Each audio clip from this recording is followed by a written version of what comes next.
На смак і колер, ды яшчэ і пах, усе кухні розныя. Гамельчанке Марыі Степановне потрапіў варыянт, не выклікаючы апетит. Фу, вы просто не представляете, какой. Очень жаль, что телевидение не может передать запах, который издает эта кухня. У гэтую кватэру новабудоўлі жанчына ўсялілася зусім нядаўна, зрабіла рамонт, купіла новую кухню. Праца вытворцаў мэблі на першы погляд спадабалася, але радасць доўжылася недоўга. Пакупка аказалася з душком. Пах новай мэблі – гэта ў парадку рэчаў, да вось толькі ён не выветрываецца ўжо 9-й месяц. Уладальніца запанікавала, мабыць, выраб атрутны. Стоит мне открыть дверь, и отсюда идет сильнейший запах химии. Сильнейший. За свое здоровье я переживаю, что я дышу за этой кухней. Вот все время открыта дверь, но сейчас еще тепло, а впереди идет зима. По-другому я не знаю, как бороться с этим запахом. Тумбочки у меня пустые, потому что вот я открываю, дышать невозможно. Здесь у меня посуда. Но я не пользуюсь кухней, все вот посуда, все вот здесь в коробках. Жанчына занялася пошукам інфармацыі, чаму выраб пахне і што з гэтым рабіць. Пользуюсь вот только одной тумбочкой, которая она не пахнет.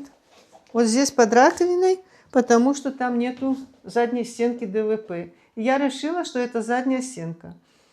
Я пошла в исполком, в общество потребителей, да? Мне посоветовали написать претензионное письмо. И попросила, чтобы они пришли и понюхали на этот запах. Прадавец мэблі нюхаць кухню адмовіўся, але на пісьмо адказаў, што выраб адпавядае ГОСТам і ўсе неабходныя сертыфікаты ёсць. В своей претензии вы ставите вопрос о возврате вам уплаченных денежных средств за комплект кухонной мебели. Учитывая вышеуказанные обстоятельства, мы вынуждены вам отказать в ваших требованиях. Мы очень надеемся, что при получении вашего ответа на претензию указанный вами запах уже прошел. Але адказ-то прыйшоў, а пах не прайшоў. Як яго выправіць, гэтае пытанне гаспадыню да гэтага часу турбуе. Звярнулася на тэлебачанне, а мы ў сваю чаргу да самога вытворцы мэблі. Айчыннае прадпрыемства знаходзіцца ў Бабруйскім раёне. Каля 20 гадоў на рынку. Тэма якасці, кажа дырэктар, справа гонару і прыводзіць таму аргументы.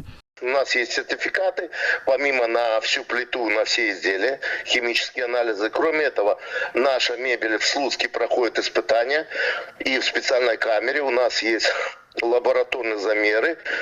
В течение 3 суток они производятся, что с нее выделяется, допустимые нормы, чтобы не превышали и не были вредны для человека. Если человека что-то не устраивает, я узнал об этой ситуации сегодня, мы готовы привести те детали, которые ей якобы излучают запах, новые, пускай она посмотрит, пахнут они или нет, и поменять. Если ее это не устроит, мы заберем кухню, вернем деньги, отдадим, может, каким-то бесплатно малоимущую там семью или какой-то пионерский лагерь на кухню поставим, а ей вернем деньги. Атрымліваецца, што якасць матэрыялаў вызначаюць прыборы, але чыйсьці нюх можа з імі і не пагадзіцца. Тады пытанне можа вырашыць экспертыза або сам вытворца, у якога індывідуальны падыход да кожнага пакупніка. Ірына Драбышэўская, Александр Чорнышевіч, тэлерадыёкампанія «Гомель».